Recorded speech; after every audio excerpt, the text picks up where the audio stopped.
Hey guys, welcome back to the Wild Courage podcast. Today we're coming at you from the barn in Emmett, and I'm sitting down with my longtime pal, David Simmons, from David Simmons Saddlery, Bit and Spur, Horseshoer, Gym Owner. Thanks for coming on today, buddy. You bet. I don't even know how to respond to that.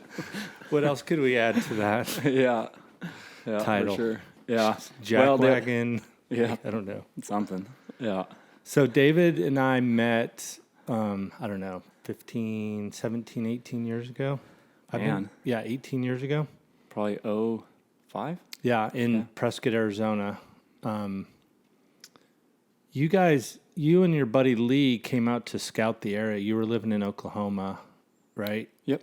And we're thinking about moving out to Prescott or that part of the high desert country. And so one of my uncles knew you guys.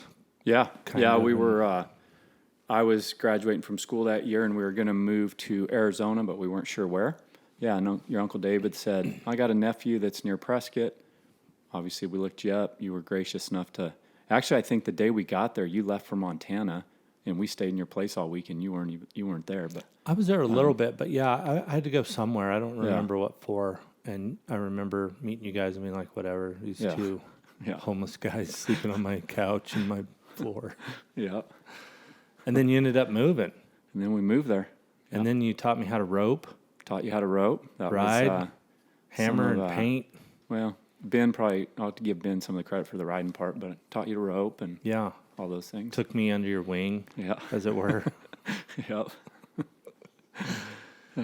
So, yeah, you guys just moved out there to find out what you want to do. And you had already been building saddles at that point, right? Yeah, so I moved, I had moved from where I grew up to Cottonwood, California in 99, the year that Rachel and I got married later that year. I ended up going to work for her dad. When I left, I had met Rachel. She was leading worship. Her family was at a church that my dad had started up there. I met her at one point, and I just was ready to leave where I was at. We can get into that more if you want. But I was ready to leave there and thought, well, I'm going to go up and see if it works out with this girl. And if not, I think you know Ryan Cope and Philip. Oh, yeah. Those guys had went up north to work, and I thought if it doesn't work in Cottonwood, I'll just keep going north. And Well, it seems up like there, I was so- going to meet you either way then, because that's Somehow. where I met Ryan Cope was at Snake River Ranch. yeah, so yeah. So either way, I think. Either way could have. So yeah, Yeah. I've been building saddles since 99. And then since 99. So when we met, you guys, you kind of were like shoeing horses and opened a saddle shop pretty quick after you got there, didn't you? Yeah, probably within that first year or so. Yeah. After a year maybe. Yeah. So we just kind of started hanging out then, and I had a pretty cool little place where we roped and Yeah. stuff, and that's where you started. Yep, every Wednesday night and then all the other times. Yeah, we'd start Yeah. roping and hanging out. Yeah. And yeah, we just kind of hit it off and started day working together a little bit and bumming around. And then, yeah, I got married not too long after I met you guys, really, a couple of years maybe. Yeah. And then you guys actually started a church there in Chino Valley, you and Lee. We did. Yep. Started in our living room at Rachel and I's place, and then from there got a little place there on Main Street before we moved into where the church is now. But Yeah. So that's kind of our background anyway, is kind of friends. And I was still running pretty wild when we first met. I remember feeling like kind of hiding from you and Lee because I knew you guys were like these good Christian dudes. And I was like, well, if you guys want to come over and rope, but there's probably going to be some whiskey and beer involved. And you guys were like, cool, whatever. yeah. And we had a lot of good times. Oh yeah. Some of my favorite memories from that time was up at your little covered arena. Yeah, we had fun. Went to some ropings in California together and got Yeah. lucky and won some stuff. And yeah, we had that was a fun season of life for sure. Yeah. And then we left, Mary and I left Arizona, and you guys just couldn't take it, right? Is how I remember it. And then you soon left after we left because it was pretty lame without us being there, right? That was exactly it. Heart broke.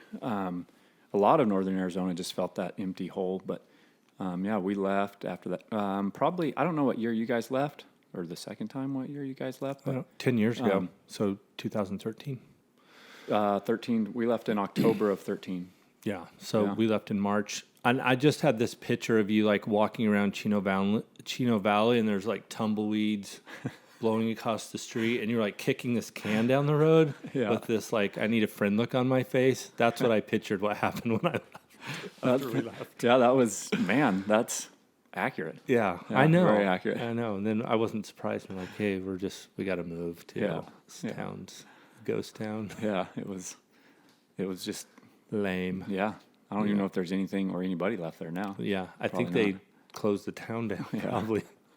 Certainly all the saddle shops. Yeah. So, that's kind of our story together. But, like, where you grew up in California, right? Yeah, I grew up, most of my young life I spent around La Grande and Mariposa, which is, if you're not familiar with that area, Mariposa is one of the entrances into Yosemite Valley or into Yosemite Park. Oh, dang. So it's real just pretty. up in the, especially this time of year. Right now, California is beautiful. Yeah. The middle of July, not so quite much. as pretty, or at least a little more yellow, but yeah, very pretty country. So I grew up there in the foothills, and then La Grande is right down at the bottom of the foothills. And probably sometime when I was in junior high, my dad or my parents moved off of the ranch and got their own place, which was out of Chowchilla, and that's where I ended up graduating high school, was in Chowchilla. So your dad was working on a ranch there? Most of my younger life until whenever that was in junior high, working for the Smith and Baxter Ranch and a few other places around there, but mostly that's where we spent most of our time. Oh, nice. Yeah. So you grew up around livestock and... Mm-hmm. Yep. And then when you moved, where'd you move? What was your dad doing when you left there? Still working for the ranch, and then you just at some moved off point, of it? Yep, just moved off, and then probably not too long though after we moved off, and I may be off on some of the details, or the timing at least of it, but he got his real estate license and was doing some construction and some real estate, mostly like one track in town that he was the builder and the guy selling most of the homes. Oh, dang. So he was an entrepreneur. Yeah, I suppose. Yeah, and just really, definitely a worker, and was just going for it. Do you think that it was just like the poverty of being a cowboy that was like, okay, I got to do something else to provide for my family and get where he wanted to go? Probably, yeah.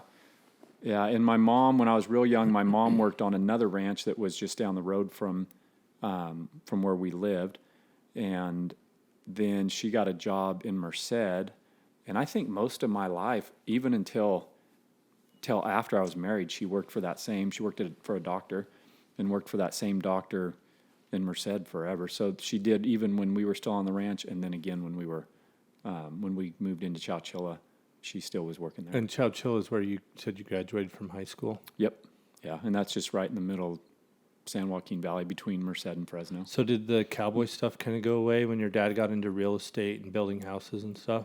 Or did you always have horses? No, yeah, at that time, he and two other guys that he had worked with started what was then called the World Cattle Sorting Association.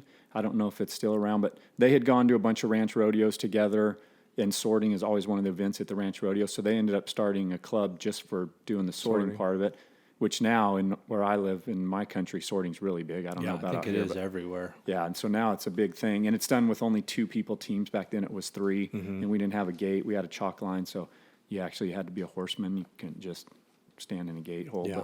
But, so it, Ouch. that's what I tell all my shoeing clients that sort.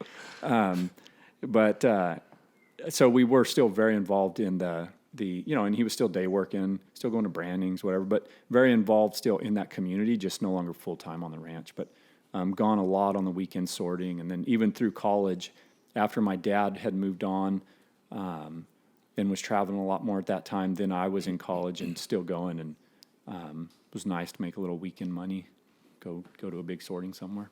Oh, nice. I guess I knew your parents separated, or divorced, but it wasn't while you were in the house?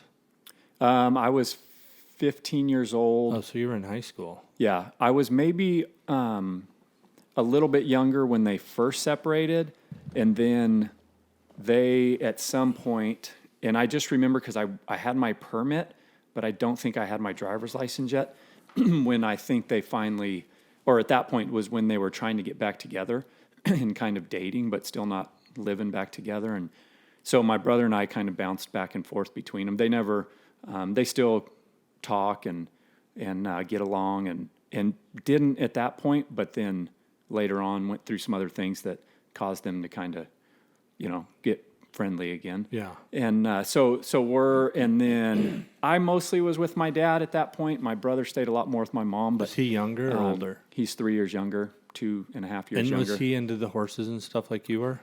He certainly was through high school. After high school, kind of got away from that, but did Why some do other you things. think- He played baseball, so when he went to college, got into playing sport. baseball. Oh, and he played college baseball. Mm-hmm. And So why do you think you went with your dad and your brother went with your mom? I don't know. I think some of it, I can't speak for my brother, but for me, I know a lot of maybe just being the oldest son, and I felt a real obligation to my dad. It was more of like, I don't want him to be alone or feel sad maybe or something. Kind of, yeah. And then, I think Like so. on And just weekends maybe or like live? Wait, honestly, through high school, it depended on who I wasn't in trouble with.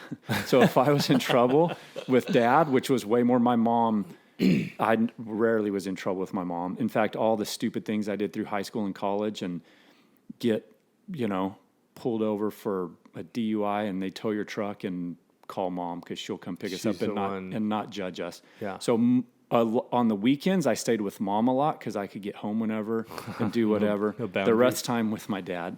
And my dad at that time was living in a trailer on Don. I don't know if you know who Don Buttrey is, but a cow horse trainer. My dad and I were living at Don's. A lot of the guys that rode horses and worked for Don had trailers out back. They were all kind of parked, like it was this little kind of mini trailer park on the back of his property, and we were one of them. So lived out there, which was, as a young kid, I wish I'd have paid way better attention. Those days on the weekends, I remember Tom Dorrance coming and my dad and Tom and Don and all those guys starting colts. And oh, dang. And then when I get in college later and I'm in a colt class and we're using Tom Dorrance's book, and I was like, I vaguely know who that guy is, but I never paid attention because I just didn't know I should have been paying attention. Kid. Yeah. You should really be handier than you are. By far. Yeah, by far. What a squandered opportunity. Wasted youth, for sure. Well, that's cool. I didn't know all that. So you'd kind of just bounce back and forth. How far away was mom and dad? They didn't live that far away? My mom stayed in the home that they had been in together. But so we were probably 15 miles. Oh, so close. Oh, yeah. Same town, just one end to the other. And do you remember, like, when things were getting rocky with them? Was it, like, behind closed doors, or was it something you were aware of? Or were you surprised when they're like, we're getting separated or whatever? I wasn't surprised when they told us that some of these details they don't know that I even know probably, but my brother and I shared a room at that time. And again, I can't remember if this was 13, 14, 15, somewhere in there, but probably at least 14. I was in high school, I'm sure. But I remember my dad coming home one night. We were already in bed. My brother and I, like I said, we had bunk beds, so we were already in bed, and my dad comes in, and I hear them in the kitchen. And I hear my dad tell my mom, I don't love you anymore. And then he left that night. I could hear my brother kind of sniveling down in the bottom bunk or top bunk. I don't remember which side I was on. And I don't even think my brother and I have ever talked about that. Really? Since that night. But and so they were separated. I don't remember how long, but they were separated for a period of time. And then at some point in the near future after that, decided to work it out and get back together. So we weren't, not a long time. Like I remember, a year or no? No, definitely not a year. Maybe a month, maybe 3-4 months. I don't really remember. Like, was your mom heartbroken, or was your, like for sure my dad was devastated, by the divorce. So was that? Yeah, there was, mom, do you think? Yeah, if I recall some of the details, and maybe some of those aren't my, I can just tell it from my point of view, but I think there was definitely a lot of hurt. There'd been some not amazing things take place, but my mom decided to give it another chance.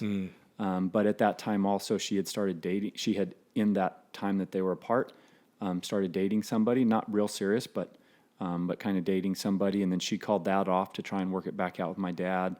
And then it didn't work out. But I remember going on a family date to see Mrs. Doubtfire when that was in the theater. Yeah. So that's about the era that this was. And early 90s. Yeah. And my dad, I remember, if he listens to this, he'll probably be upset that I tell the story. But it's some of those funny things that you're kind of...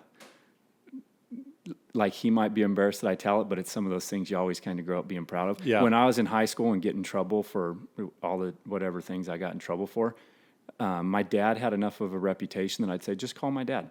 But they never wanted to call my dad because people were scared of my dad. So, so that plays into the whole. Yeah, either send me back to class or call my dad. But let's quit this. And so we were on the way home from that movie. And we stopped at the gas station to get fuel, and my dad had I think it was an 88 Cadillac at that time, and it wouldn't start after we got gas. And he asked the guy on the other side of the pump, said, "Sir, can you give me a jump?" Well, this was at the time when like cars were getting computerized and whatever, so I think everybody was scared to hook up jumper cables because it'd fry. I still hear that all the time, fry your computer. I don't know if it's true or not, but the guy didn't want to give him a jump. So my dad, who's trying to be on his absolute best behavior, but me and my brother sitting in the back seat, just seeing like smoke comes out his ears, and he's trying to figure out what to do. And obviously he's embarrassed. Like now I've been in those positions, and as an adult, in fact, my whole family, my boys and wife were laughing at me yesterday for, I'm having to get my new truck weighed, and I need to get the weight down because stupid California wants to charge me for how heavy it is. I'm trying to run it to almost empty so that I can go get it weighed. And they're saying, well, this is very like common ground for you. I've ran my truck out of fuel a lot. So I understand the embarrassment of being broke down. And he was trying to he said, "No, sir, that's okay." And that guy came over later after he can't figure out what to do. And he comes over to say, "Sir, there's a tow truck. I bet he'd give you a jump." And my dad chased that guy all the way back to his car, and he couldn't have dove in the window faster to get out of there. And I think it was that moment my mom thought, I don't think he's changed that much. Yeah. But both my parents are excellent parents. Were great parents to me and my brother. Obviously had their own issues, like we're all working through. But as parents, did a great job parenting us and did the best they obviously could. What they knew, sure. Yeah, for sure. And I've talked with both of them about different parts of it. And that's things, awesome. Did in that season when they got divorced finally, did they both like start dating pretty quickly? I know your mom did when they were separated, but did they both move on pretty fast? Like while you were in high school, did you ever have to deal with like step parents or anything? Yes, my dad remarried to Kathleen, who he's still married to. Oh, dang. Awesome. Okay. Yeah, and she's amazing. And I'm trying to remember, they got married. They didn't date long at all. It was so very fast. So you're still in school? Yes. Yeah. Yep. And so at that point, she has two sons, my two stepbrothers, Brian and Curtis. And so when they got married, Brian and Curtis shared a room. Josh and I shared a room. And of course, Brian and Curtis lived with them full time. Josh and I were both kind of in and out there. But at that time, I was also living. I was already in college at that point. I think when they got married, because I was also living. I came home on the weekends, and I came by a lot at night just to eat dinner and maybe do laundry or something. But I was living with some roommates already at that time. So you didn't have the whole weird experience of blended family a whole lot. No, and both of them. My mom also remarried. And that was right before I graduated because I remember he was there at my graduation. But Mike and then my dad's wife, Kathleen, both were really, really sensitive to that. And really, I remember Kathleen was reading a book that I believe was called something about being in a step family without getting stepped on, I think I don't remember if that's exactly what the title was, but was making a real effort. Yeah. And is an excellent stepmom. I don't really... I was old enough at that point. Like I don't look at it as she helped raise me or Mike or helped raise me either. But they were excellent step parents. So both healthy situations. It sounds like, yeah. And is your mom still married to? No. So he passed away just a couple years later. Oh, dang. And then she and her husband Jeff, who she's married to now, who's also an awesome guy. They got married just a Rachel and I got married in August, and I think they got married November 6th of the same year. Oh, nice. So they've been married almost as long as Rachel Yeah. and I. Yeah. Well, that's cool. Yeah. So, so both of my step parents, if you will, have been in my life for quite some time, Yeah. but mostly my adult life. Yeah, that's awesome that it was a healthy experience for you. Yeah. And then Curtis and Brian, Kathleen's boys, are both awesome. Curtis is getting ready to retire from the military, I think this month. He's been a lifer in the Air Force, and Brian lives in Kentucky now, but they're both, it was super cool. Even though I didn't live full time in the house with them, it was still fun to have two new brothers and that. So, where did you go to college, and why did you go to college? I went to college in Merced. I think I went because it was the thing to do. All I really specialized in was partying. My parents will probably hate just to hear all that, and all I really left there with after 4 years was a horseshoeing certificate. And a hangover? And a long hangover and a few bruises and things. But I started my first year of college, I just took the regular old college classes. And then after that, I learned there was an ag department. And then I never even went to the regular part of the school. And I took every people and livestock of the Sierras class and colt class and tack repair and everything else that I could take to avoid going to any more speech or English classes. Yeah. Did you grow up in the church? I did. Yep. Grew up in an Assemblies of God church in Chowchilla. Prior to that, yes, but I don't really remember any churches before Chowchilla. Why the partying then, dude?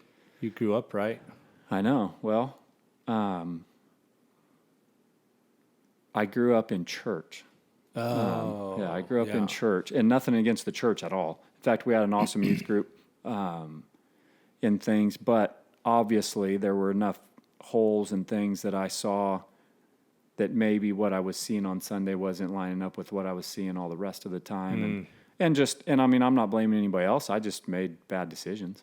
And I realize now, like looking back on life and being 45 and seeing my own personality and knowing who I am, I'm definitely a people pleaser and just got in with friends that I was like, this is fun. And I kind of, at that stage in life, as a freshman in high school, particularly, just thought, well, this is fun. And everybody kind of probably has that thought of, I'm not hurting anybody else, and then before long, now you're like, now we're partying every single night and except Mondays. For whatever reason, we thought it was okay if we took Monday night off. Yeah, it was like sacred. And it just helped recover. And that was mostly in college by the time I'm talking about that. Yeah. Looking back now, knowing what you know now, do you feel like your parents' divorce at any capacity took a toll on you at that age? Absolutely. Oh, and I may not have been able to. Well, not then, but now looking back, you can look and see how it affected you. Yes. Because I think so many times we have this thing, which I've said on here 1,000 times, like we protect our parents, right? Which when we do that, I get the heart behind it, which is awesome. But it's like we're lying to ourselves about something. And I think especially with those of us who have been through divorces, there's something about being honest with that part of our lives of like, did it really affect me? Because so many people it didn't really affect me. Like my parents are amazing and they did the best they knew how to do, like we all say, because they did.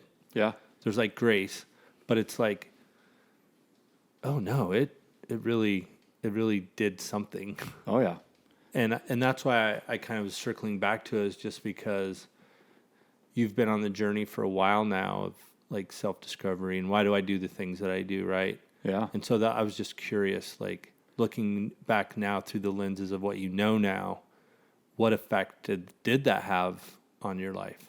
Yeah. Subconsciously at the time. Even, right? For sure. And I remember some of the guys that I was hanging out with at that time, were just fun, and it was fun, and drinking was fun.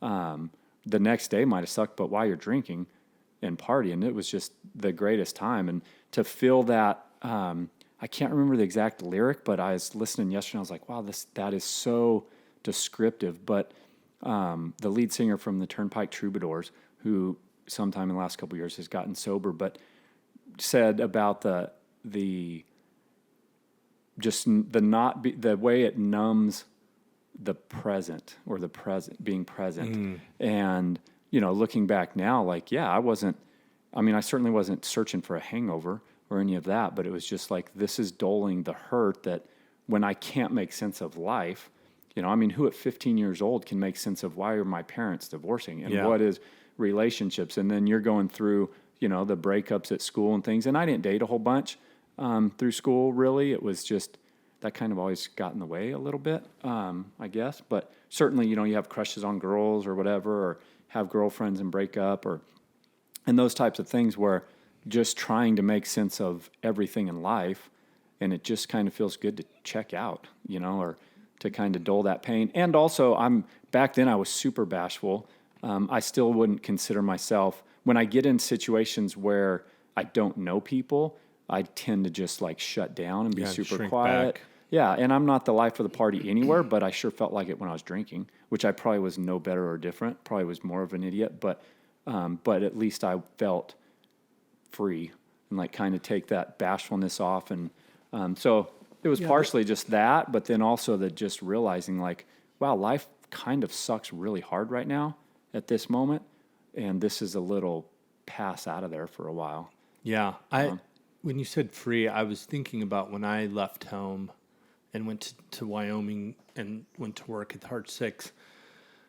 I have often explained it that way too, defined it like it felt like freedom. Yeah. From the religious persecution of the lifestyle that I lived and felt condemned for, and like my pastor's daughter knew what I was up to and she would just scowl at me at church or whatever, you know what I mean? Like, or report me, Yeah. And it felt like freedom. Like, I can just be somebody that I don't have the balls to be otherwise. Totally. And I remember, to your point, right? Like, oh, I'm brave. I'm wild. I'm crazy. I can jump off this roof into this water trough. Like whatever the stupid thing was that I thought it'd impress a girl. Totally.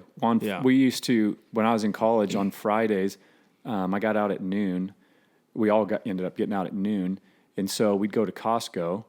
I won't use any names so nobody gets in trouble nowadays, but we had a buddy whose brother worked at Costco. Well, we'd put 2 30-packs of Coors Light on the bottom of the cart. And when we go through the line, he'd just act like he didn't see him there. So every Friday, we'd steal 2 30-packs of Coors Light from Costco and start drinking at noon and have BB gun wars at my buddy's house all afternoon. You're allowed wishing one that pump. They had air. Yeah, you're allowed one Airsoft. pump. But I've got a belt buckle with a big ding in it, and I know that was more than one pump. It's a thick buckle. But anyways, we do that on Fridays. And I remember one night we're getting ready to go out, and it's probably 9 or 10 o'clock at night, and I'm in the shower, and I was already so drunk at that point, and we hadn't even left or went to wherever we were headed that night. And I remember thinking, if I died tonight, like, what does that look like? Because like you said, I had enough, and it truly had, encounters with God up to that point, but just didn't know how to put it all together, even blend the two, that like, I know God is real. I know God's real in my life. I've seen him move in my life. I've experienced him, but I like drinking. I like partying. I may not do this my whole life, but maybe I will. And how do you, but right now, where do I stand at this moment? Yeah. Which was a really scary thought. It wasn't enough to change my mind yet at that moment, but I was like, wow, I don't really know the answer to that question. So that was kind of how you got through college, is just like going along with the flow. Pretty much, yeah. And then what would you do during the summer?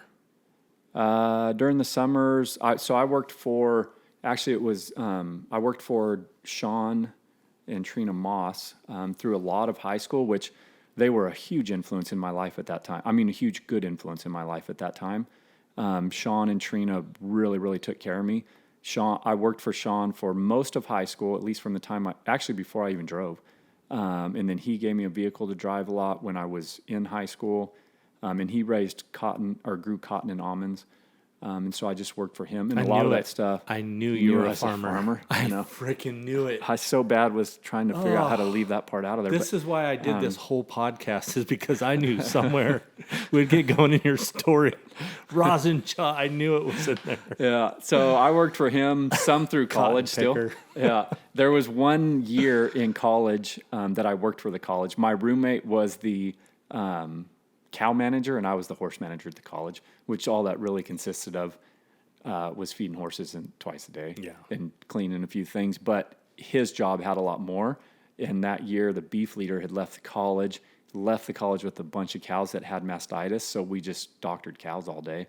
Through a chute? No, mostly, sometimes, yeah, through a chute or we'd rope them. Like a farmer? No, mostly we'd rope them. You did not. You ran them through a chute. We roped them 60% of the time. You'd pick cotton in the mornings and you'd run them through the chute in the afternoon. Yeah. All right, fine. You caught me.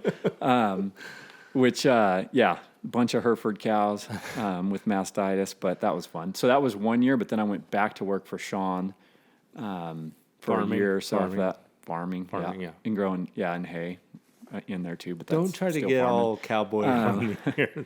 But anyways, they were, I don't remember where we were at in that story, but they were super good people in my life. And at a time in my life when I needed that, were a very, very solid foundation for me. Yeah. Trina took care of me. Sean should have fired me 100 million times, especially when I'd show up 20 or 30 minutes late to work and so hungover. Yeah. And Trina'd make me breakfast. He was already gone checking water or doing something.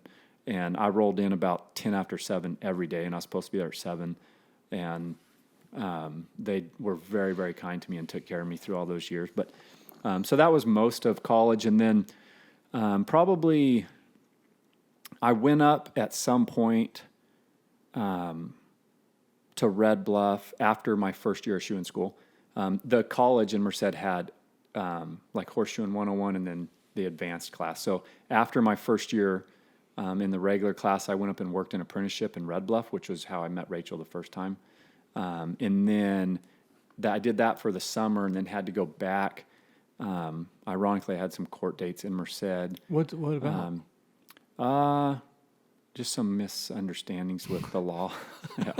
Probably wasn't my fault. I don't remember the incidents much. It probably wasn't your my fault, but we should probably talk about it. Well, for a long time, the joke around the college was I'd got Rodney King'd because it was pretty soon after that whole thing with Rodney King. But we had been, actually, I think I'd went with my dad.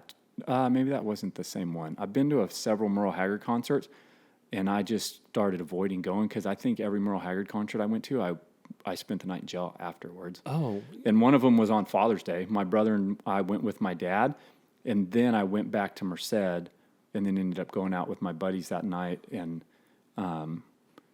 I guess if I have to tell, I have not told some of these stories. Most people who know me now don't know this, David. So That's right. Nobody listens to this anyway. Okay, good. Then I'll tell them. But I was standing in the middle of the road trying to connect the dots.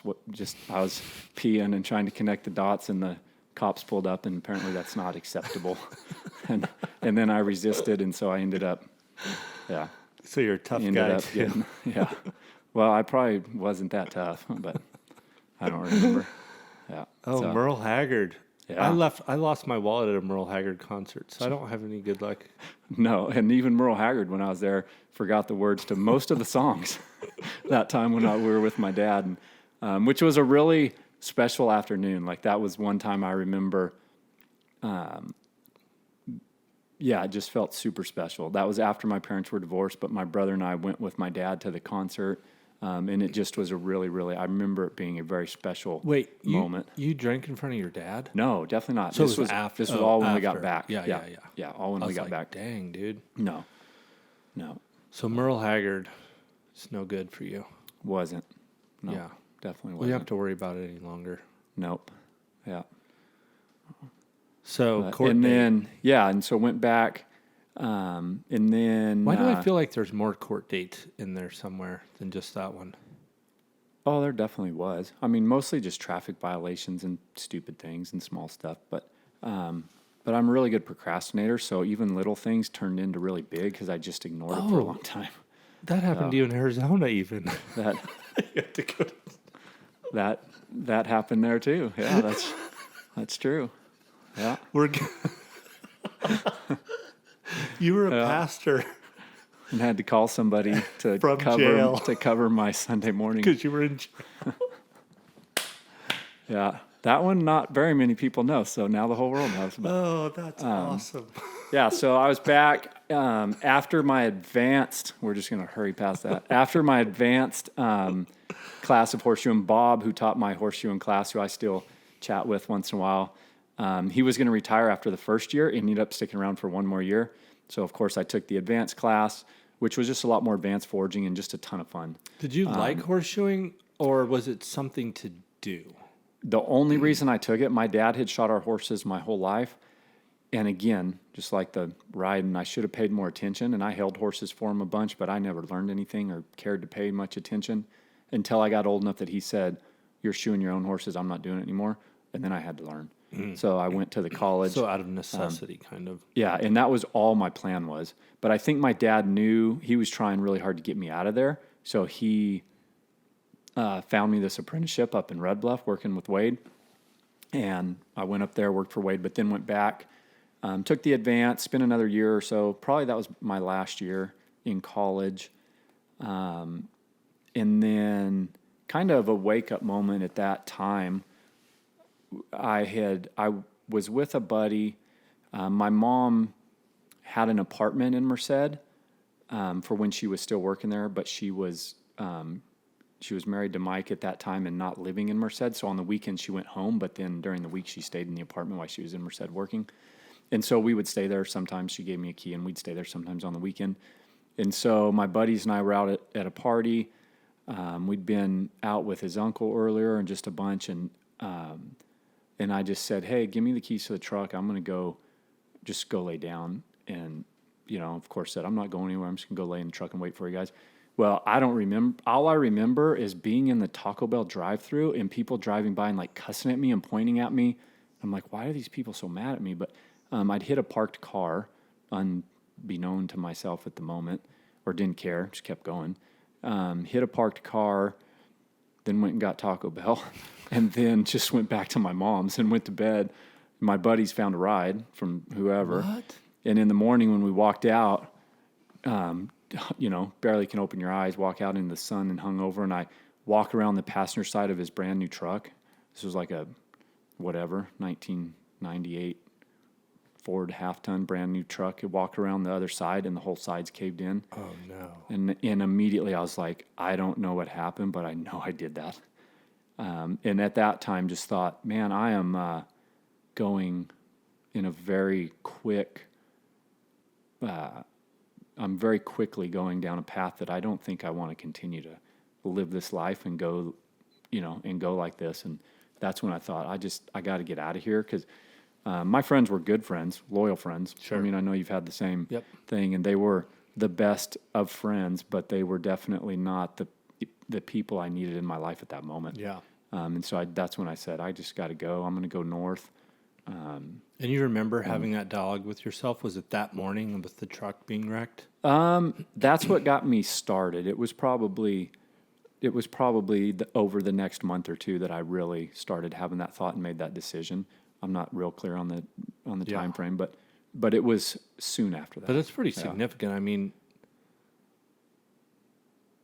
to have that forethought and be like, man, I am not. Well, honestly, a on lot the of right the trajectory. Yeah, because a lot of the guys that I was hanging out with, I was also like, I mean, some of them had been my dad's friends in the past, and I mean, their dads and uncles had, and I'm seeing like, I know where he's going because I know his whole family.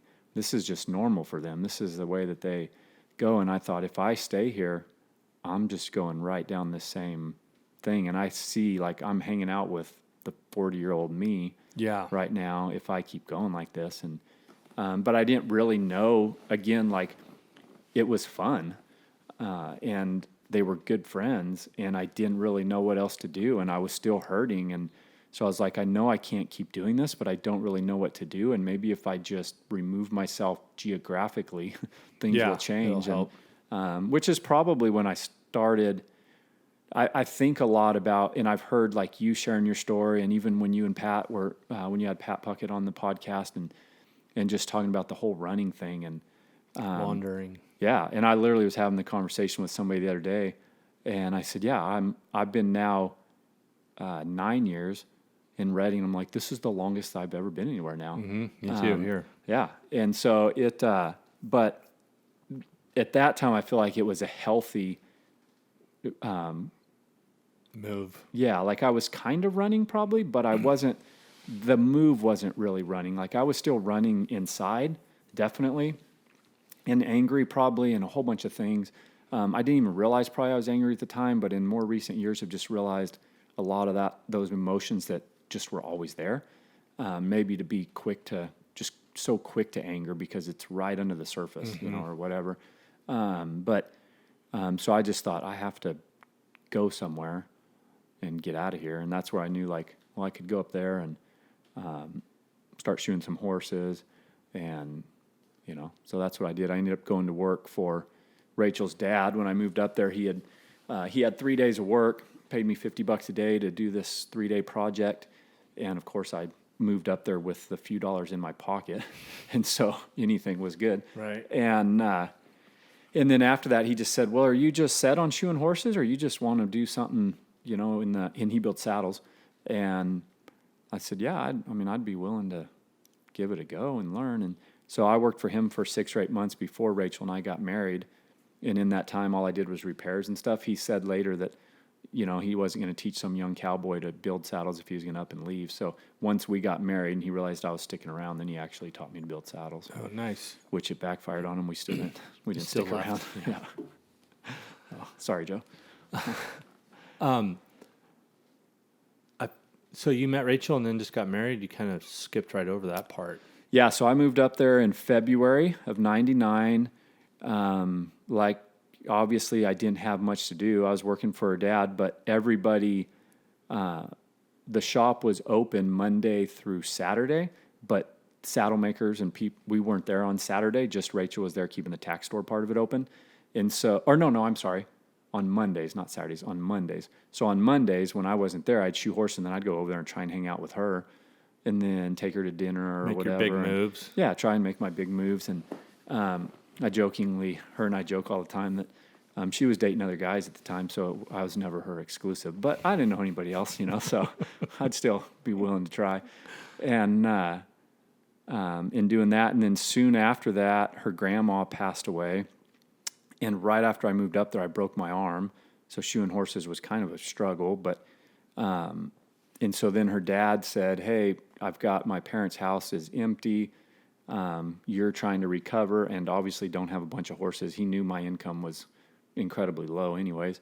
And so he said, "Would you be willing to move out there and take care of it? And you don't have to pay me rent till you're healed up." And oh, nice. And going, yeah, which it ended up being a really funny when your bones are broke and you keep cutting the cast off and working, they don't heal fast. So I spent a long time healing up from that until they finally pinned it. Did you do all that just so you could live rent free?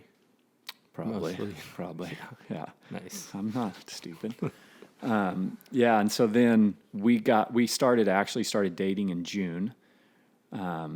16 days later, I proposed. Wait, what? Yeah. Dude, you are a player. We don't mess around, I guess. Wow. In which I have told my boys, you bet you are not allowed to do what we did. Or at least, and actually we can get there. I know we're getting that direction, but they're way smarter than we are or were, and are going to be way better off when they start. But yeah, we got engaged after 16 days. But like I said, for 2 or 3 months prior to that, we were going out once in a while. And when you work with somebody and their family, you see every part of them. You get to know them quicker, yeah. Yeah, I knew my wife, good and bad, by that point. Wait, there was bad? There was. There's no longer. Yeah, I was going to say, no not the longer. Rachel I know. Yeah. She's perfect. So, yeah, we got engaged June 16th, I think, and then married August 22nd, because that was the soonest we could get the river park where we wanted to get married. Yeah, and got married that same year. Well, they took my cast off the day before we got married because I told them I'm going to Hawaii for my honeymoon and I got to get in the water, so this has got to be done. So in June, they actually did surgery, took bone off my hip, put in my arm. Those details don't matter, but and so I was a while healing up from that. Hawaii. That deal. Hawaii too. and haven't been back since. But we keep talking about it. Like one of these, like important anniversaries, we'll go back. Yeah. I think this year is going to be 25. That might be a good one to Yeah. do it. And I have now been married longer than I was single. It's weird. Oh, yeah. Yeah. It's kind of a weird. So, I know your marriage has just been the honeymoon ever since. Those 25 years has been glorious. It's perfect. Yeah. When- Until she started finding her own voice, it was absolutely perfect. Dude, you and me both. Oh, I miss Sweet Mary. Which is funny because my wife is absolutely a sweetheart, but she has always had a voice. Yeah. So that She didn't have to find hers. She didn't have to find it Yeah. at all. But So you guys get married. How long before you moved to Oklahoma? 4 years. Yeah. So you weren't married too long. No. So we got married in 99. We got pregnant with Caleb in 03, and we moved to Oklahoma. Or I guess we got pregnant in 02, but we moved to Oklahoma in 03 when he was 6 weeks old. Yep. Which is where we met Lee and Jackie and their family. And So you then, moved to Oklahoma to go to Bible school. Yep. Moved to Oklahoma to go to Bible school. Yeah. Which was a whole Why did you fun do process that? that time. Why did you think you needed to go to Bible school? I don't know. I think that's when maybe part of the running started, but also I really did feel like God had called me to that. So we had dinner with Ray. By in this point, I've been working for Rachel's family the whole time. She'd worked for him since she was young. She was homeschooled and grew up building shops for him. We worked for them, and of course, they're wanting to include us in the family business. So we went to dinner one night with the intention of having a conversation, and they said, we'd like to sell you part of the business or give you part of the business. I don't remember how that conversation went, but all I knew in my mind was I had gotten the school I went to. This was back in the VHS tape days. So I had already called the school, got the VHS tape that they send you that's like the little introduction to the school, and had been scared to ask Rachel because she never lived off the property. She'd lived on the same property her whole life. Oh, dang. So that would have been a big jump for her. Totally. And her, a good family, parents are together. Like, this is the dream, into the family business. And for me, like, moving around was normal. My family was broke up. Once you just like, had a baby and mom and was right there. So yeah, totally. And so I was like, man, if this is real, God, like you have to come tell her, and she's going to come tell me because I'm scared. So after we had that conversation with her parents, I finally just said, babe, I have to tell you this. And this is what I feel like we're supposed to do. And I've already got the video, and I've already watched it, and I've already talked to the people at the school. And she goes, well, then that's what we got to do. And literally the next day, she's on there looking for rentals in Broken Arrow, Oklahoma. And I'm like, wow, this was so easy. Like, wow. I didn't. And of course, What a good wife. the best. Yeah. And so it wasn't easy. That part was real easy. And I had it all figured out like I always do. But I said, well, I can get out there. I get this much per horse. School's out at 11:30 every day. I can shoe horses all afternoon. We'll make more kill money it. than we've ever Yeah, made. yeah. But there's a whole lot of horseshoers in Oklahoma and a whole lot of cheap people. And the first lot of phone calls I was on, they said, so how much do you charge? And I'd been on the phone 20 minutes. Like, I'd already convinced them I was the best shoer in the world. And they say, what do you charge? And I told them $65, and they'd hang up on me. And I finally thought, I better find out what they charge around here.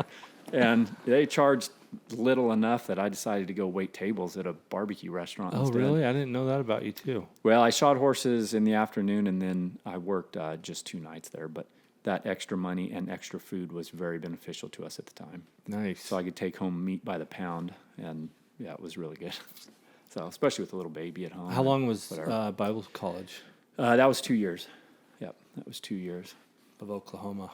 Yep, and on the way, while we were there, was when I first got there, we got there about 3 weeks before school was supposed to start, and so I just was going around everywhere in town to every feed store and everything else to put up flyers trying to get shoeing business.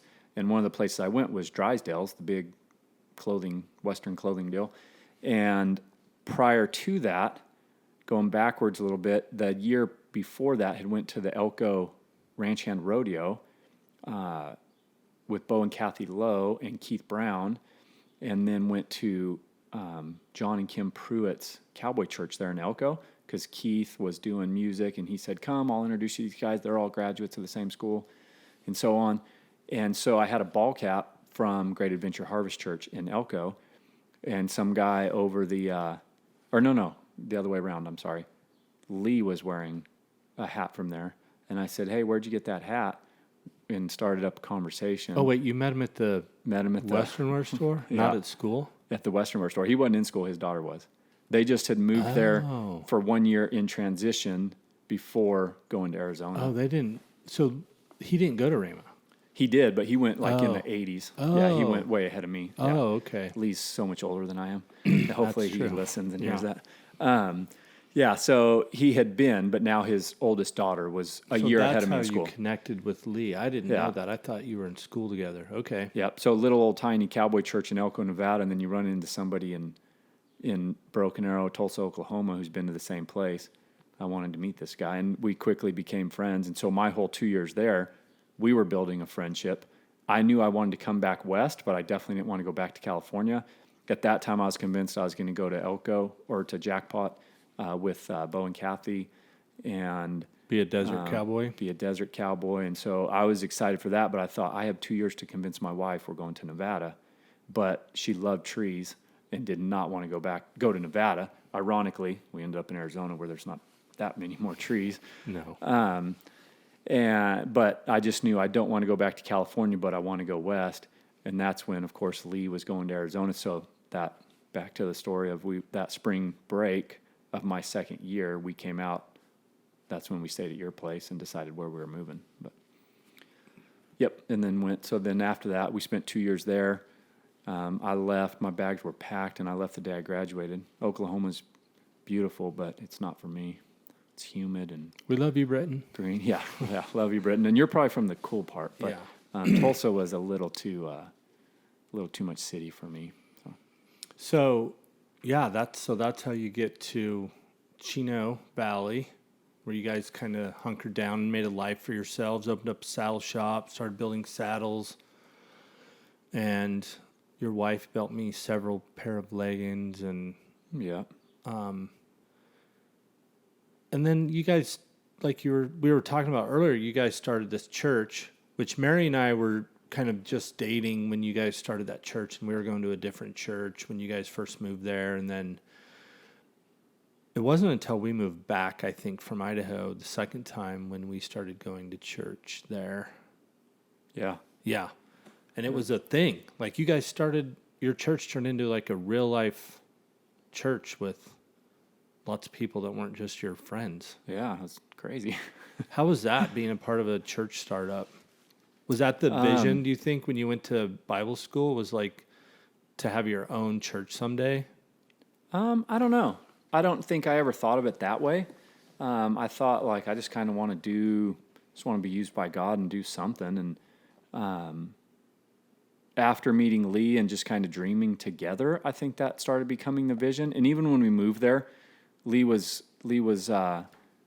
never felt like the guy who, he certainly had a vision, but he wasn't like, I got to be the guy, and so he always had said, even when we went there, like, hey, if we find somewhere that's great, we'll just hook up there. And we tried a lot of the things, and they were great. There were several great churches there. Just didn't quite fit what we were looking for. And, everybody started calling us the Cowboy Church just because we were cowboys. We definitely were not a cowboy church, but, they just saw what we did the rest of our outside of church life, and just all of a sudden it became like, oh yeah, you guys are from the Cowboy Church. But, so I don't know that starting a church was necessarily the plan, but it kind of became that way. Yeah. And that became pretty consuming. I mean, it was a huge part of your guys' lives, right? Like doing marriage counseling and... Definitely. Yeah. For sure. And then also gave us a lot of, I was really, really fortunate to meet some really good cowboys there and get to work with some good guys who, and I mean, because you worked in some of the same circles, but to know some of those guys who are like generations there. And that's a pretty cliquey, tight group there. And Brooks Cameron and Charlie Gould and just a lot of those guys, to get to go up there and work for them, and then to get to become part of the Cowpuncher Association.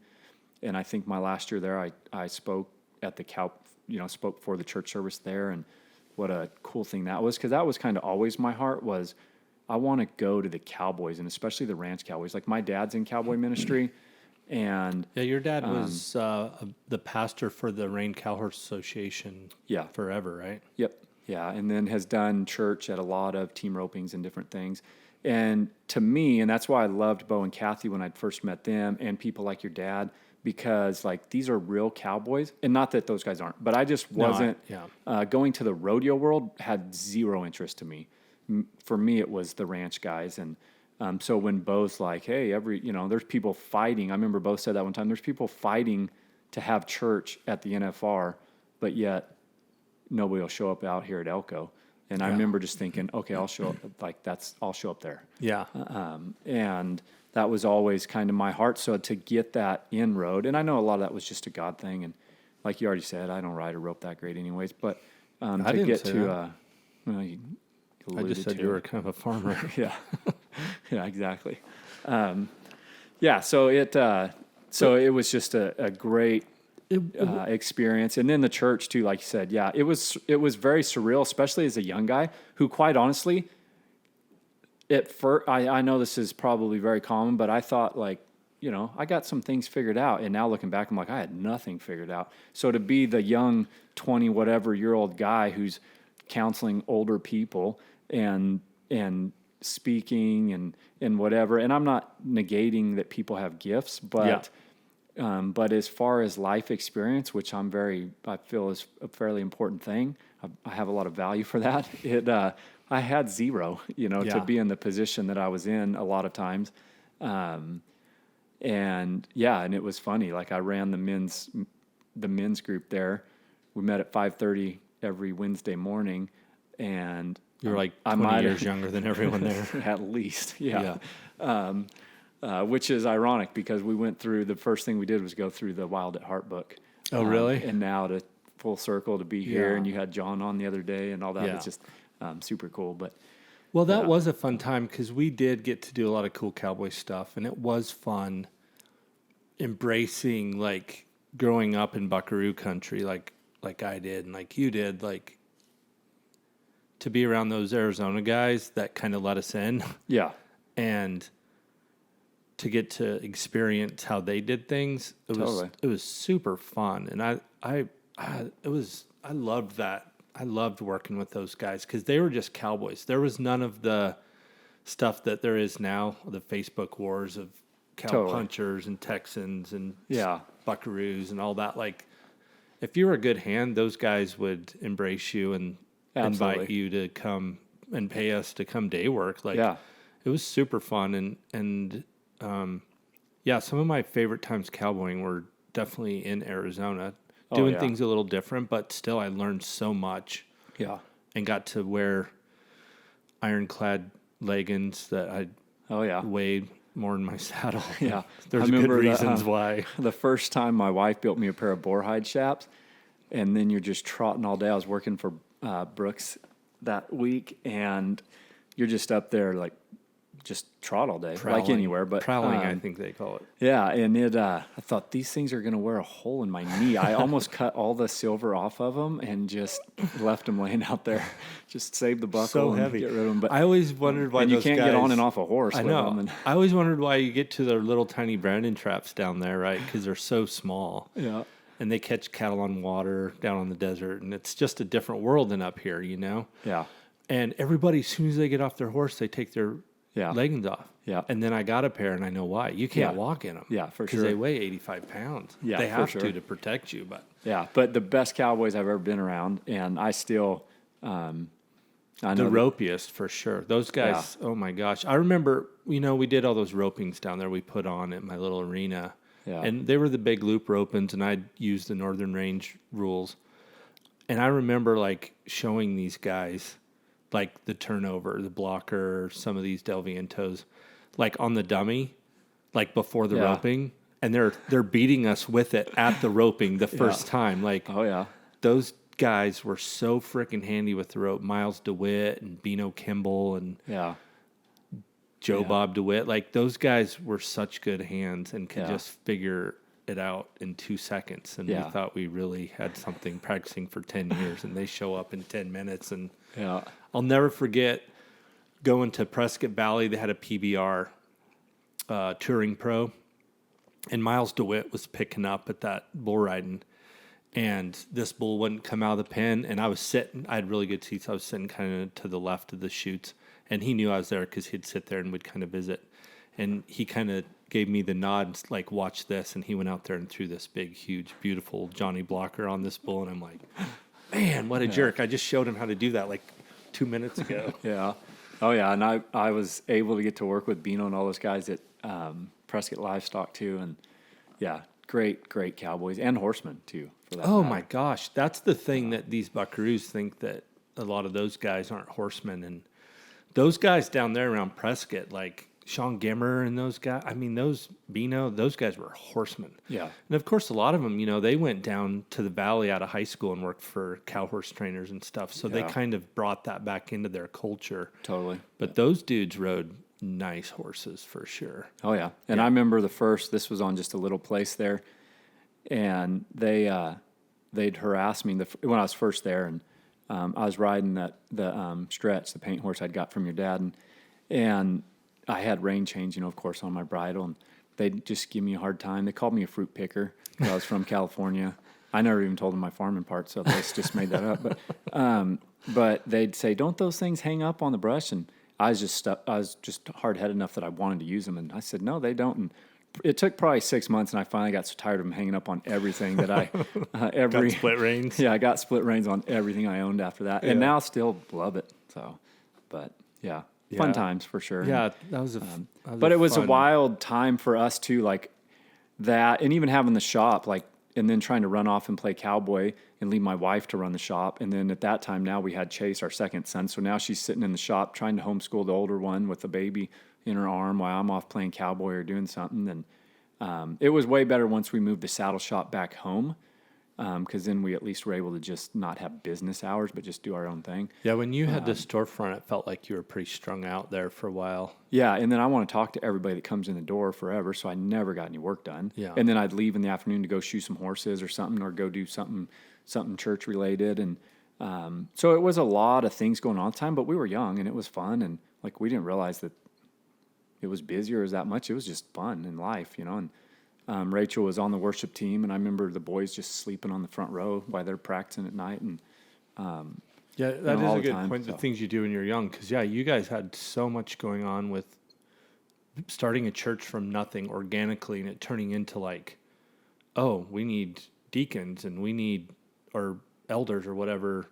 yeah, And, well, crap, we need a bank account. Oh, we need a bigger building. Oh, we need to tear that wall down because the church started growing. Oh, we need to tear that wall down yeah, because the church is growing, and it turning into like, we need Sunday school teachers and volunteers and greeters, and like it turned into a full-on like big thing. yeah. And you were shoeing horses, had the saddle shop, and were day work. Like, that's a lot. Yeah.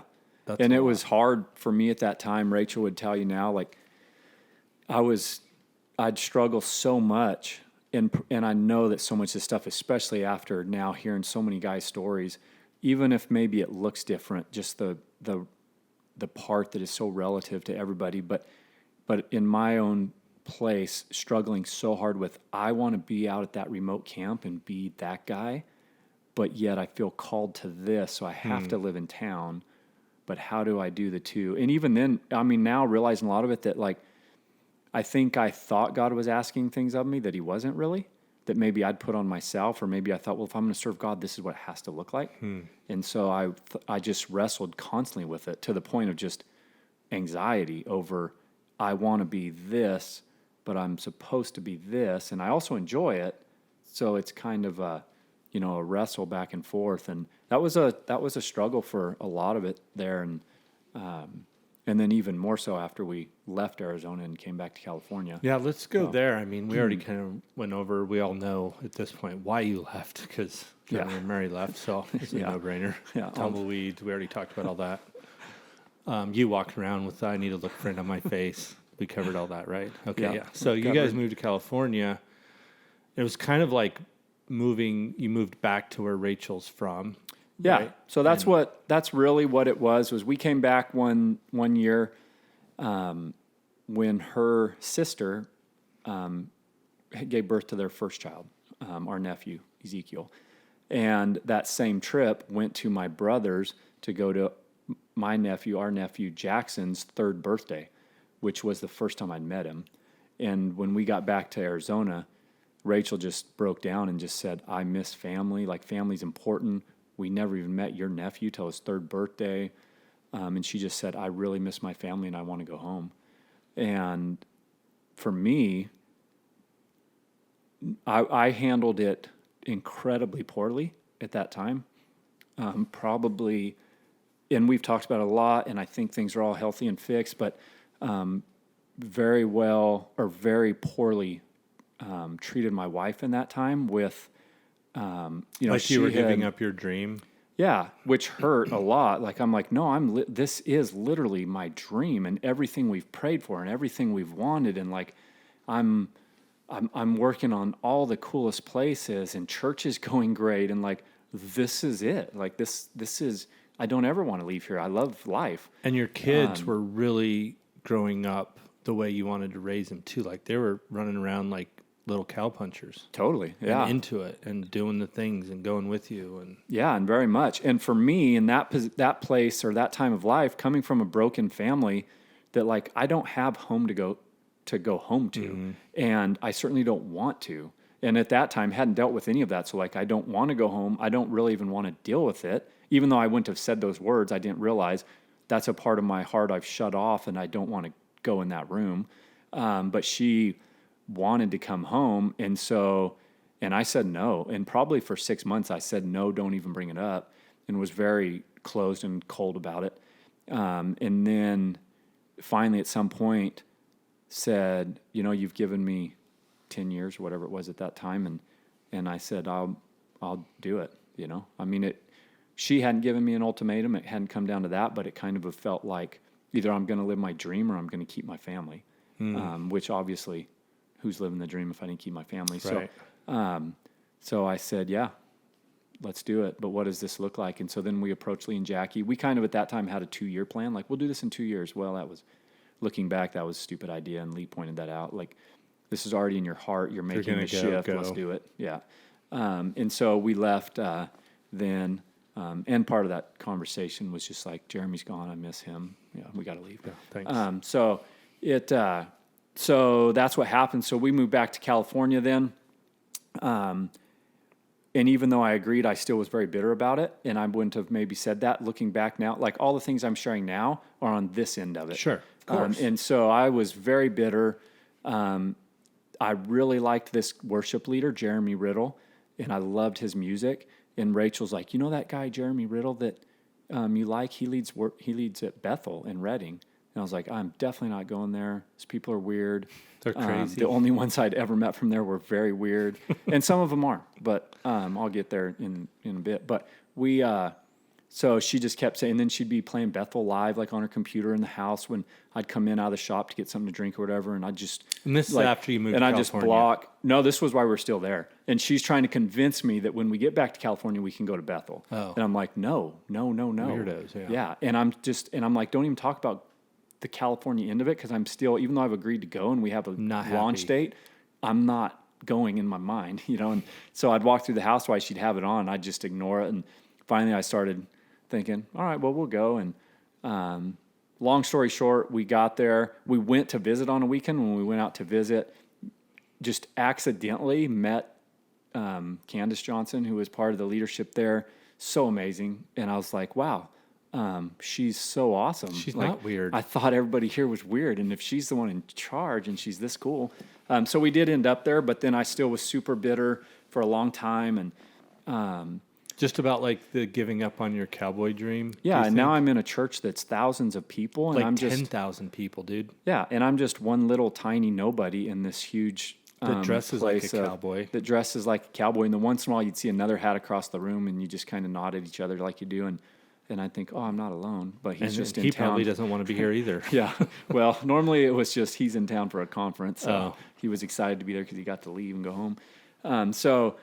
Yeah. So, and then we ended up getting involved there. We were there several years, but it was always still, I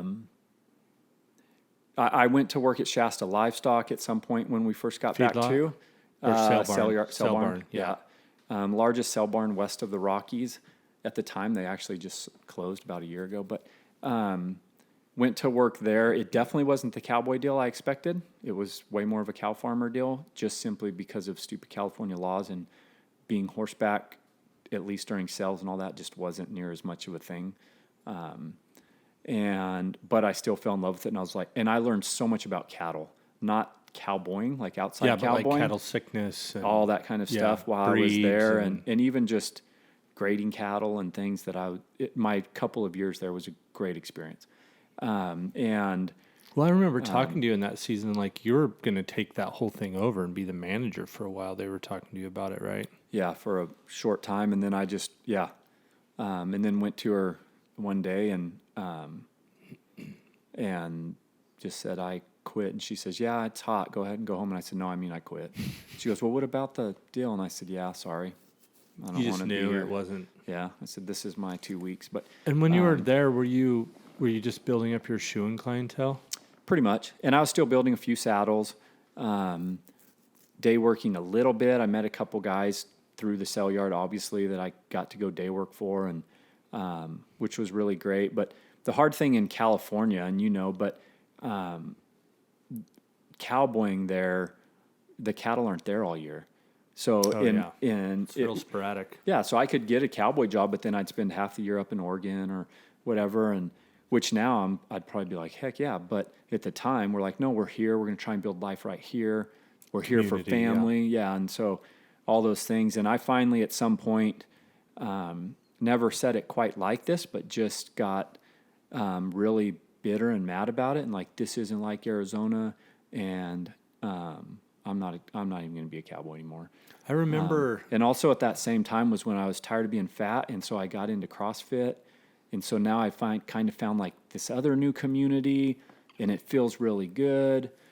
And so that was just a few months after I quit the sale yard. So it was kind of like just a big transition there, while at the same time realizing a bunch of things in marriage and in my own life, and kind of just coming in all this time. I was bitter. I was angry. I was still like I wasn't that person all the time. But just a lot of things that probably was just selfish, and like things aren't looking like I want, so I'm just going to throw a fit and be mad about it. And Rachel and I had a big fight over something at one point, and I fell across the bed and said, is this it? And she said, is this what? And I said, it. Like, is this the end? And to her, that's not even a conceivable thought. And she's like, what do you mean, is this the end? Like, it's just a fight. But to me, I realized at that moment, without ever subconsciously really even knowing it, I realized at that moment, I've carried in my marriage the whole time the knowledge that eventually marriage comes to an end. And like, it's only a matter of time. Because that's what you've seen modeled. Yeah. I realized like one of my big goals was I'm going to be married longer than my parents were. Well, that's a pretty stupid goal, pretty terrible goal, for so many reasons. But and so then that kind of opened up a conversation of a lot of things. But like, I'm finding my identity in being a cowboy, which isn't 100% bad, but like if that is, it can be, certainly. And now going back into it healthy, like this really is a part of who I am, and I'm okay with that. But, and I think it's a God thing, and it is part of who I am, but it was very unhealthy at that time. And like, and then just being lost in a big church and not feeling any purpose, and just realizing how much we all desire purpose, and how much I especially, like, I need something purposeful, and talking to a friend even the other day at lunch, and just talking about when things are really good and business is going good and everything, get bored, and like, I like the challenge even more. I want a challenge. I like hard, and sometimes, and in a healthy way, and also realizing I think I'm just sometimes more comfortable there, and it's easier to not fix things because I'm comfortable in the chaos. Isn't that amazing how the hell we're used to is safer than the freedom we don't know? Totally. Yeah. Because I remember when because we didn't keep in super good touch in that whole season, because I was rebuilding my marriage, and starting a company and all these things. And I just remember like all of a sudden I'd see all your all your gear for sale on Facebook. Yeah. And I'm like, oh, there's a vest, there's a hat, there's a headstall, there's a bridle, there's this saddle, Yeah. there's another saddle. Like, I just remember like it felt like you were fire selling everything. And then I remember talking to you one day and you're like, yeah, dude, I just sold my horses and I'm done with that part of my life and I'm getting into fitness and kind of going this other route. And I was like, oh, good for him. But I remember thinking, I thought I would have never guessed. Yeah. I would have never guessed that you would have walked away from what that seemingly was your dream since the 10 years prior that I'd known you. Yeah, for sure. And it was, and like I said, with the fitness part of it at that time, I had started working out, getting healthy and getting in shape. Rachel started it, and then I just followed along with that idea. And my brother was into this thing called CrossFit, so I thought I'll give it a try and found a local gym and went. And then after being there about 6 months, and now at this point I'm about a year having quit the sale yard, just trying to search for purpose in life. And one of the owners said, have you ever considered coaching? Like, I think you'd be a good coach. And at the time I didn't really know how to put this feeling to words, but I was like, oh, like somebody calling something out. And I'm like, and this feels kind of like I have some purpose. And maybe I do like a little bit of authority, even though I wouldn't have said it quite like that. But like, oh, you're asking me to be in charge. Sure. And so getting into it, well, then sometime at around this same time frame, Rachel and I were taking a lot of classes. They call them equip classes on Wednesday nights at Bethel. And we were in a class. I don't even remember what the class was, but I remember him saying and challenging everybody to, like, in 1 or 2 words, define who you are, define your purpose. And I remember saying fathering and teaching. And when I was in high school, I wanted really bad to be an ag teacher. And then later, now we've told the story of going to Bible school and like feeling like I'm called to ministry. And then when I started coaching, it was the same feeling. And I'm realizing at this point now that like there's this thread of gifting and calling on my life, but it doesn't have to be expressed as a teacher or as a pastor or a pulpit or as a coach or as a whatever. But no matter what I'm doing and where I'm at, this just keeps kind of rising to the surface. And so it felt really good coaching because I'm like, hey, I know this feeling. This feels really good. People's lives are being impacted. It's in a completely different realm than, the church or whatever, which in Reading, it's hard to separate the church from anything. It's a very churchy town, which is all healthy and also very unhealthy sometimes. But, it was just really. And at the time, like thing. You're more and more involved at Bethel on staff there, like paid staff. Like part-time there with the hospitality. I was basically there was a fancy title, but I was just a glorified usher, more or less. But in charge of some of that, which was so fun. I actually loved that a lot. And it was hard because I didn't. After a while, I realized I don't go to church on Sundays with my family. I get to see them when they come to church, but then they leave and I'm still here working. Yeah, because you're there for 3 services or whatever. Yeah, and so it got hard, that part of it, after a while. But yeah, it was a lot of fun just because, again, now I felt like I have purpose. And you're serving. And serving, and yeah, it was good. And it was the good for a culture there season. was great, right? As far as your involvement there. Yeah, definitely. Yeah. Yep, and the people we worked under were amazing, and so yeah, it was super fun. Yeah, the whole thing. We were involved in a lot of other areas at that same time, but yeah, it was very fun. And then that season closed. Yeah, that did, and the hard part for us there, and all the joking I said earlier, I love Bethel. I think what they're doing is amazing, but for our kids, because they have a big school of ministry there, it is very much a revolving door, and they even talk about that. Yeah. Like that's a lot of what they're called to. And so it's not your typical local church. And it got really hard for our boys to build community because most of the other kids in their youth church was kids of students who were going to be there for a year or two and then they were leaving. So it was like always somebody leaving. Even their youth leaders were students who were just interns and whatever. And so they were always leaving, and it got really hard on them. And then when you're living in a town and getting involved in the community and in whether it's sports or just whatever, a lot of their friends ended up being from another church in town.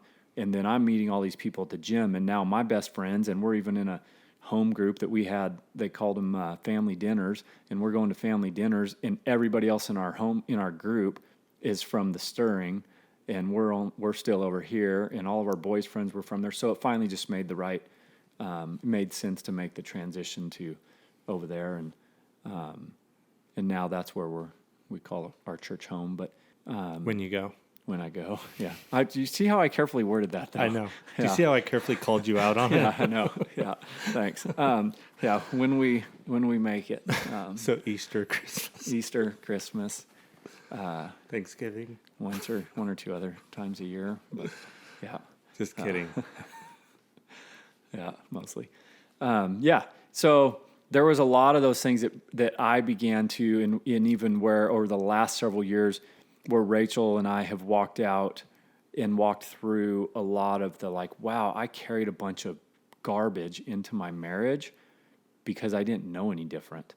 And now we're in a season of life where Caleb's 19. He's got a full-time career already, whether he's working for Cal Fire.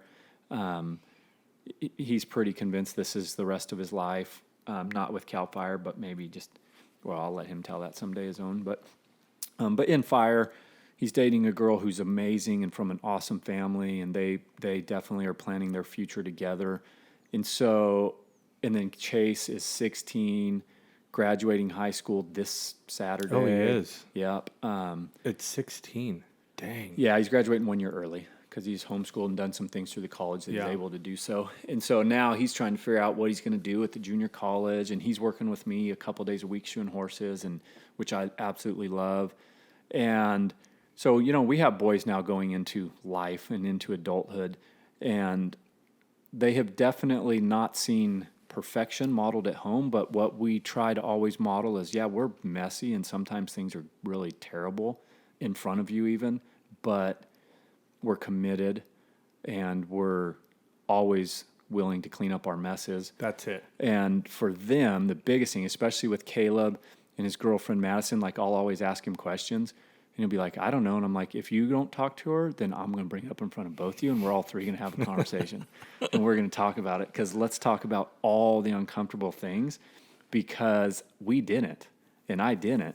And we had a little 30-minute premarital counseling session with my dad, and it was kind of here's the role of a woman, here's the role of a man.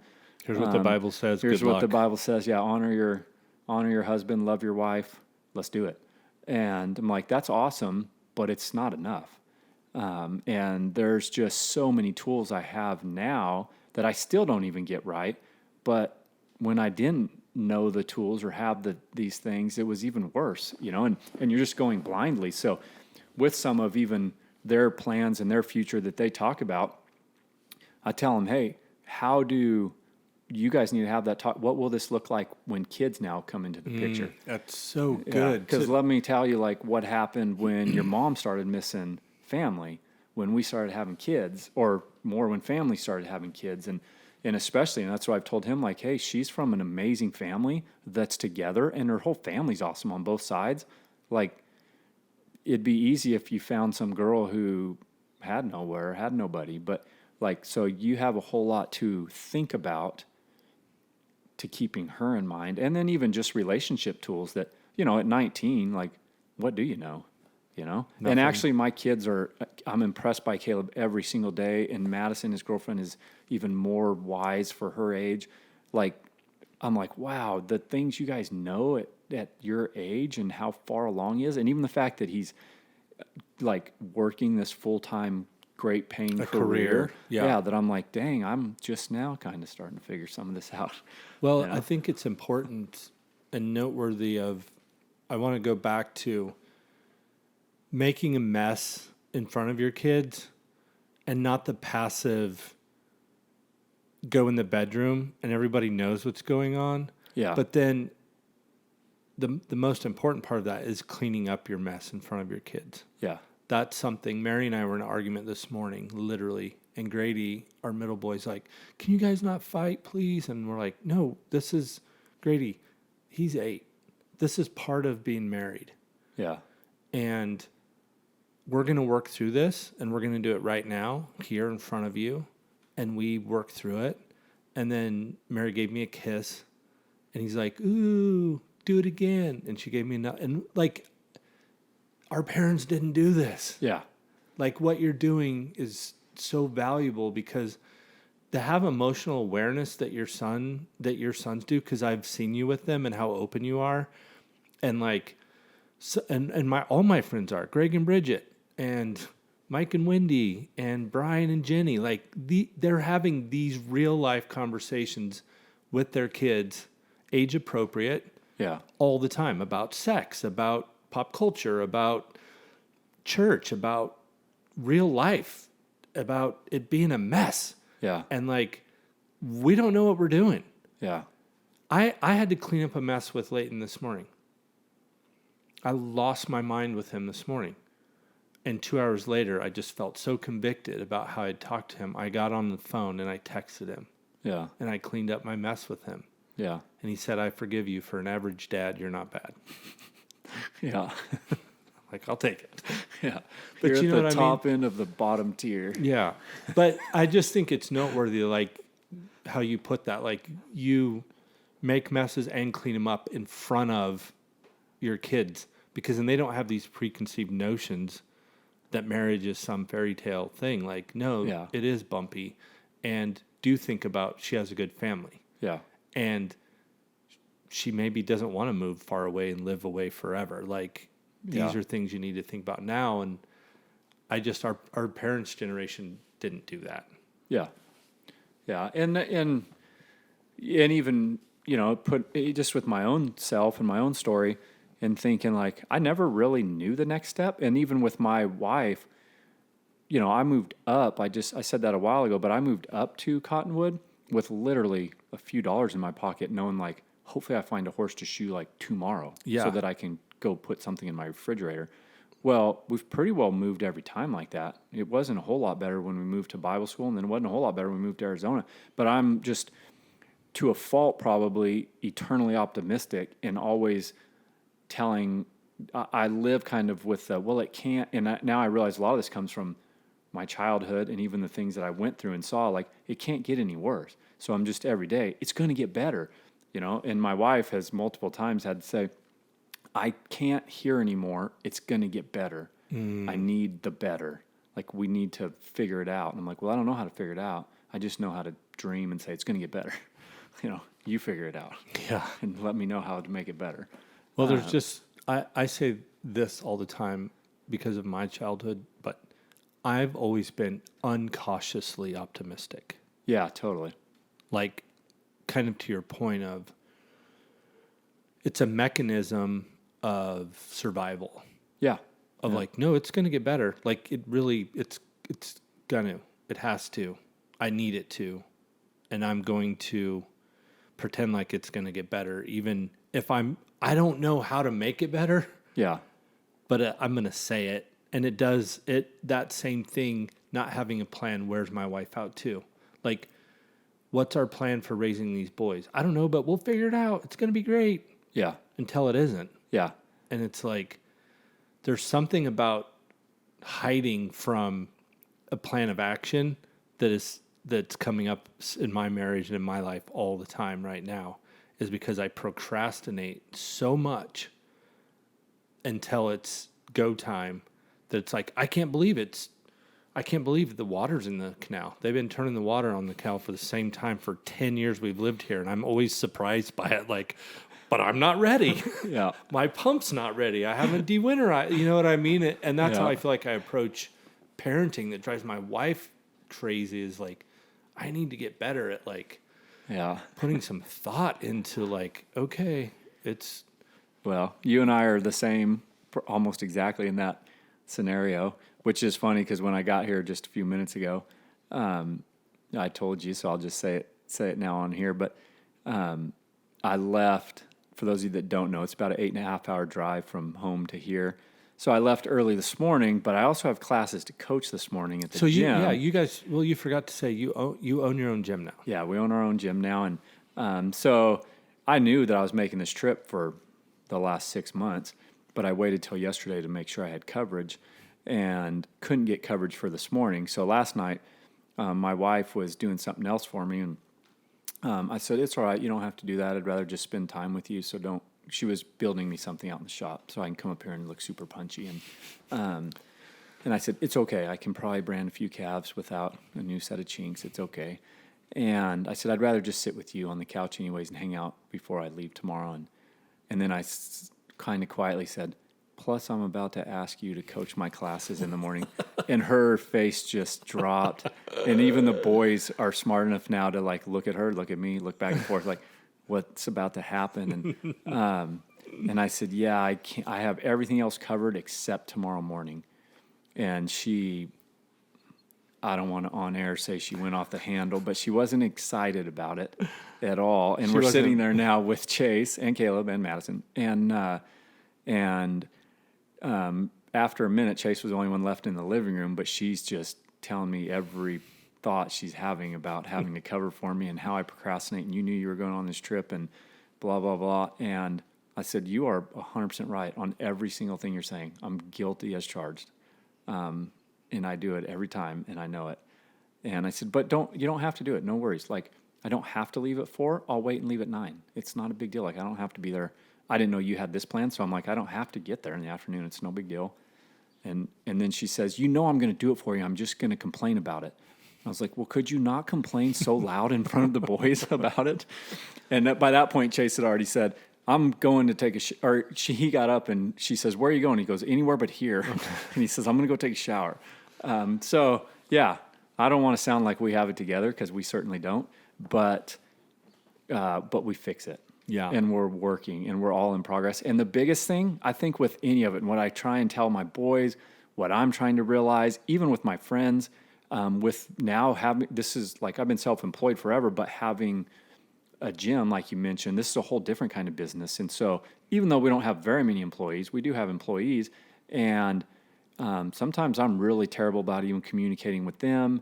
And I procrastinate and I put things off, and I mean the best, but even within my family, like it's this, they know that, well, and not that I shouldn't get better at it. I'm getting better at it. In fact, I committed last night that I'll never do this again, but at least that one thing.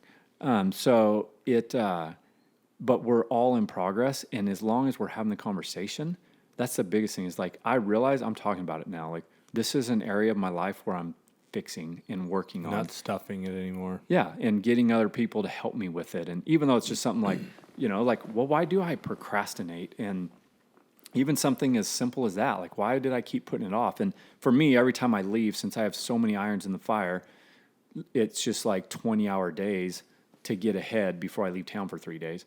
And so it's just like, oh, when I get in the truck and I have some moment to sit down, then I'll make some phone calls but figure it out. But then I'm already on the road, and having knowing like, well, I can always fall back on my wife; she'll help out. But which was funny. She was very upset to go, and she told me this today. I called her after the classes, and she goes, "I'm pretty much the best coach ever." And I said, "Oh yeah." So last night you're so angry, and now all of a sudden you love it. And she goes, "Well, I didn't want to get up at 4:00 to go do it, but it was fun." Yeah. Well, you guys have been such a big part of our story because you guys were there in the falling apart phase. And I remember Mary and I were looking at buying this cool adobe house with this cool arena and a little boarding facility. And we had a backer to buy it. And Mary's like, "I'm not going to do this with you," because I was still drinking. And I remember her saying no. And we had the money. I mean, it was a done deal. I remember that. And we went over there, and I was drunk, and you sat on that porch with me, and I think I cried for 3 hours. That was pretty much the beginning of the end for me, and that was a season where I had, I think, 3 friends, you and Monty and Ben Balo, our buddy Monty. But you guys have been just such good, dear friends to us for all these years. And it's fun to be on this side of some of those hard things and get to enjoy and do some fun stuff with us. I mean, there's, to you guys listening, like, we talk a lot, about people's stories and the redemption part. It does get better. Yeah, for sure. Like going back into our painful parts and why do we, the question of why do we do the things we do? Why do we show up the way we do when our wife or when life or bosses, affects us this way? Why do we do that? Like, there's fruit. Like, we have a lot of fun now. Yeah. And when your wife comes up here and your boys, like, we have a lot of fun and a lot of laughing, a lot of reminiscing. And I think sometimes we forget to talk about that on here. Like, there is fruit of this journey. Absolutely. There are good times, and they get better. You lean into the hard times, and the freedom is on the other side of them. And the hope comes from doing what you can with what you have a little bit at a time and keep leaning into the hard stuff. And then things do get better. Yeah. Marriages get better. We become better dads. You and I were talking the other day. We were both felt like we were getting our asses kicked and talking about how we both feel like we suck as dads. Yeah. And this was last week, literally. Yep. And like, marriage is hard. And I don't know. I just needed that friend that day to talk to. And we didn't talk forever. It was 30 minutes, 40 minutes. Yeah. And that like made my whole outlook on life change. Like, totally. Because you're like, man, I know I feel that way too. And we kind of had that back and forth of like, I just feel like I suck as a dad and I'm getting my ass kicked over here. And I feel like I blew it with my wife. And you shared with me some things where you felt that way too. And it's like, oh yeah, we're not alone. Yeah. And we encouraged each other. And that's the beauty of what this whole Wild Courage thing is this deep brotherhood of like, the timing of that could not have been any better for either one of us. For me anyway, I don't want to speak for you, but certainly was. Yeah. It's just what's cool about having these friendships where you can be vulnerable and be honest and open. And when you're getting your ass kicked and by a rough day with your wife, which we both still have. Yeah. And seasons of like, neither one of us are really going to church right now. Yeah. Right. And like struggling through that, like, and my wife's like being the spiritual leader of my house and making sure that her and the boys go to church. And I'm like struggling with all of it. And you and I have these great conversations about what does it look like? And yet I've never felt closer to God. Yeah. And how do you like reconcile that tension, Yeah. And so it's like, once again, our lives are we're kind of in similar areas. So we wouldn't know these things is my point if you're not vulnerable with someone. Yeah, I think that's up, right? Yeah, that's the biggest thing is we're all works in progress. And even though I'm so much farther than I was 5 years ago, like I'm still working on the things, but invite people in. Yeah. Like invite people into the process and keep moving forward in the process. And when you stumble, keep going, And I mean, I could say that of business, of all my businesses. I could say that of marriage, parenthood. Yeah, definitely.